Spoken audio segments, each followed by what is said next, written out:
Hey, Mike with Nerd Problems Gaming here, the channel where we go through the good and bad of everything nerdy to make sure you spend your time on the best of the best. In today's video, I'll be doing a review and how to play video on Taco Ninja Adventure, so let's get into it. So Taco Ninja Adventure is a dice game, Taco Ninja Battle Royale. And so you play as teams of 2 tacos taking on the other teams in the goal of being the last Taco Ninja team standing. So this game is easy to learn and fast to play. But let's jump into how to play the game first so you have a better understanding of it, and then we'll jump into my full review from there. Alright, now that we got the game all out, this is the basic setup and some basics on how to play. But definitely consult the rulebook for more detailed explanations on the rules. So the first step is you're going to split up into 2 teams. If you're playing 2-player or 3-player, 1 player can control 2 Taco Ninjas and be a team on their own. Also, you want to have your teammates sit next to each other.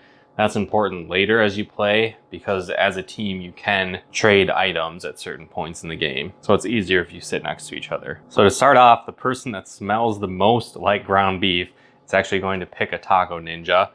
And then from there, it's going to pass back and forth between teams, each choosing a Taco Ninja from there. So let's say in this case, we'll do the beefy taco and the nerdy taco were picked by this team, and the Zen taco and this fire taco were picked by this team.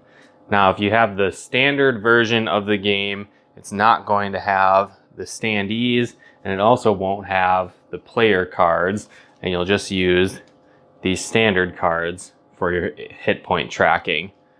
But I've got the deluxe version, so we'll be using the player cards to track your health. So I can just simply give these to each player on their respective team. And then we'll do the Zen taco and the fire taco.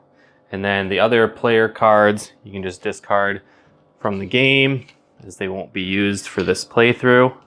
So just set those off to the side. And then at this point you want to form the battlefield.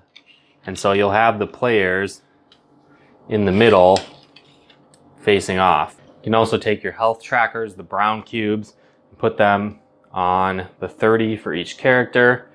If you have the deluxe version, you can also use these as your health trackers.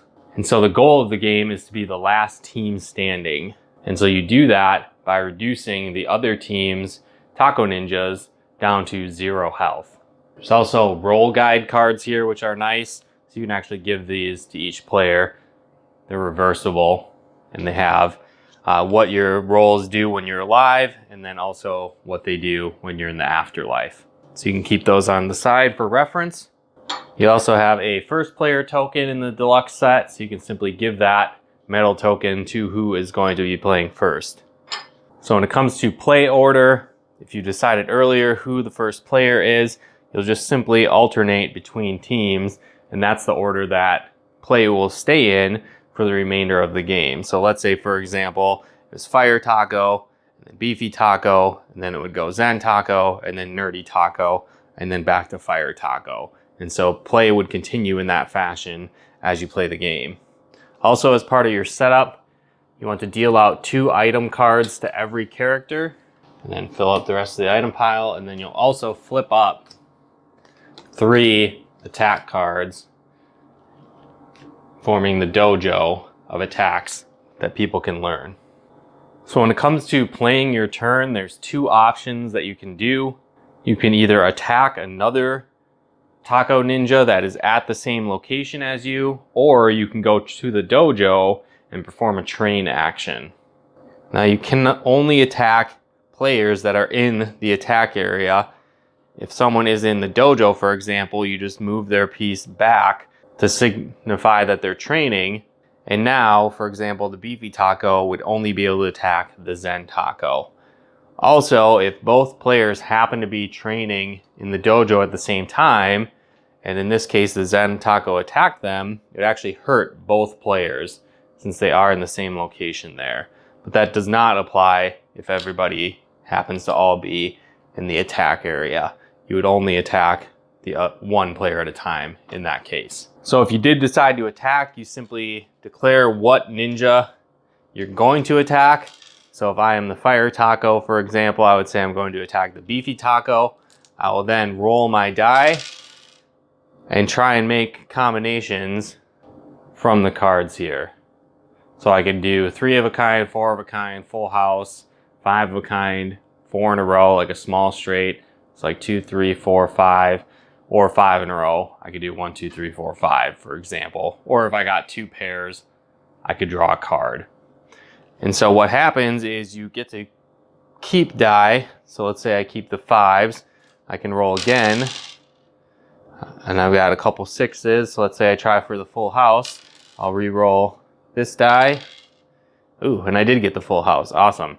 So now, as the fire taco, I rolled a full house. So I do 5 damage to the beefy taco, since that's what I declared earlier. So I just simply do 1, 2, 3, 4, 5. Now the beefy taco could potentially play a card from their hand if they had a defensive card. In this case, they do not, so they don't do anything there. But the fire taco could also play a card if they wanted. In this case, neither of these cards are really applicable either, so just read the card text to see. So I actually did activate a special ability of the fire taco as well. So it says when you land an attack, if a 6 is included in the final selection of dice, draw an item card.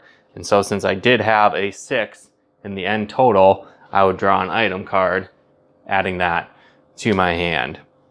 At this point, the play would pass now to the beefy taco, since that's the order we decided on, and they would have the chance to either attack or go to the dojo to learn an ability. So let's say they went to the dojo. At this point, I can choose one of these cards as an ability to learn, or I could draw an unknown attack card and learn that as well. If it is a single attack card, I would take this. I would be considered learning that for this turn. I'd flip up the next card, and then once the play returned back to the beefy taco, they could now go back to the attack area and they would have learned that attack. Now that attack will activate in addition to the regular abilities that activate when you roll the dice. This card also has a special indicator of the 3 around it with the flames, meaning that it deals spicy damage.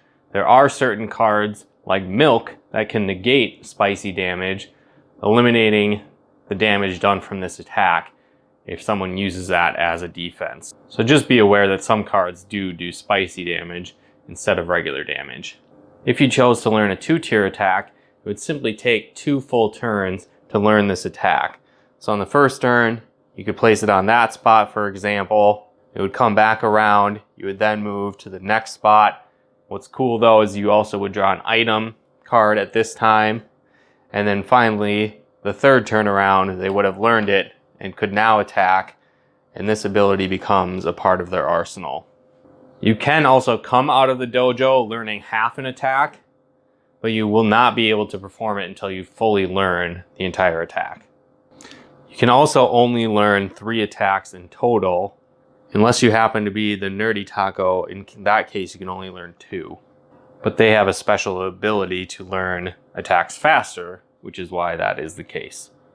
Now, one thing to note, if you are damaging a character or your own character gets below 15 health, they can no longer heal past 15 health. So once you've hit that barrier, that has now become your maximum health for the rest of the game. If you do happen to go below 0, you can then flip your card over and you're now considered being in the afterlife. And so you can no longer attack other characters.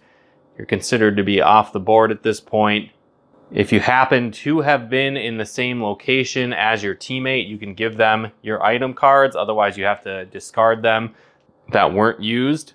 And now at this point, when you roll, you'll use the black card instead of the white card. So you can have the opportunity to roll 5 of a kind in the same manner as before, and you'll return back to life at 15 health. Or you can also roll a small straight or a large straight, so 4 in a row or 5 in a row. And then the HP that you heal will heal your partner. Also, like I said, each character has their own unique special ability. So simply just read that and pay attention to that as you play, as that could bring about additional effects throughout your rolls and playtime. That's really the basics of how to play. There are some additional rules, so definitely check out the rule book for further instruction. All right, so now that you know a little bit on how to play the game, how do I feel about it? Well, there's so much to like about this game. I mean, obviously there's tacos, there's ninjas, it's a board game, there's dice rolling. I love all those different things in a game. So, again, there's a lot going for this game already. But some of the first things you're definitely going to notice is the great artwork and the funny taco humor throughout the game on the card. So that's fun to see. Now the game itself, like I said, can play 2 to 6 players, but I think in most cases you're going to be playing 2 to 4 player games, and that works out great. It can also work well if you're playing with a younger crowd. So the first few times I played this was with all adults, but then I also played it again with my nephew. And so he is 6 and he really enjoyed the game as well. So he just played on a team with someone else to help him out with the cards, but then he was able to enjoy the game a lot by rolling the dice and choosing the moves of the tacos from there. So I think it's very simple to pick up and play and learn. And another benefit is the games really only last about 20 to 30 minutes on the long end. Another thing that I like is there's a lot of different base characters that you can choose from as your taco ninjas. And so each one has their own unique ability. And so I think that adds a lot of strategy to the game, especially the ability to go back and forth to the dojo and learn different moves. And so while there is some randomness, obviously, with being a dice rolling game, at the same time, those different strategy elements of using items that you have, going to the dojo to learn new moves to enhance your skills, and the ability to choose different characters every time you play, keep it interesting and a lot more fun. Like I said too, I think that really adds to the replay value of the game as well, because there are those different strategy elements into it, where again, if it was just solely a dice rolling game, it maybe wouldn't be as fun as it is, because it does switch it up every time based on the characters that you have, who your other teammate is, and various things like that. There is a couple versions too, so you've got the deluxe version and the regular version. Not really a ton of differences there, just in the sense that you get a little higher end components and then additional play mats with the deluxe version, but the gameplay itself doesn't really change at all, so either one works good, but it is nice having those specific character play mats as you play that you only get with the deluxe version. But overall, I thought this game was a lot of fun. As I said, it's easy to learn, it's fast to play, different every time. I think the replay value is high, and it can be simple to play for the younger crowd. But again, if you're into more strategic games, there are aspects with that as well in this game. But let me know in the comments below if you think this game looks cool, if there's other similar dice games I should check out. I'd love to chat with you more in the comments below. If you'd like to pick up a copy of this game, you can head to turnsidewaysgames.com, but there'll also be a link in the description below where you can pick up a copy of the game. If you like this video, be sure to smash that like button, as it really helps out the channel. And if you haven't done so yet, be sure to subscribe and turn on those bell notifications to get the latest updates of new nerd videos we put out.